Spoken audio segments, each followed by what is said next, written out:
হত্যাকাণ্ডের বিচারের রায় দ্রুত কার্যকরের দাবি নিহত সেনা কর্মকর্তাদের স্বজনদের। কিছুটা হলেও কালিমামুক্ত হয়েছে মন্তব্য বিজিবি ডিজির।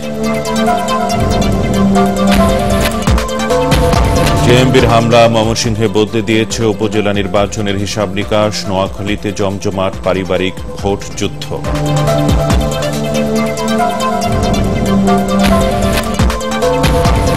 উপজেলা নির্বাচনে চরম বিপর্যয়ের জন্য কেন্দ্র থেকে তৃণমূল পর্যন্ত সাংগঠনিক টানাপোড়েনকে দায়ী করছেন জাতীয় পার্টির নেতারা।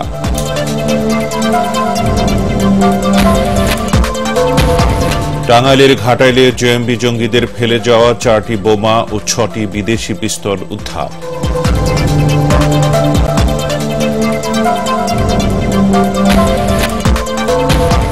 এবং ফতুল্লায় এশিয়া কাপ ক্রিকেটের উদ্বোধনী ম্যাচে পাকিস্তানের বিপক্ষে টসে জিতে ব্যাট করছে শ্রীলঙ্কা।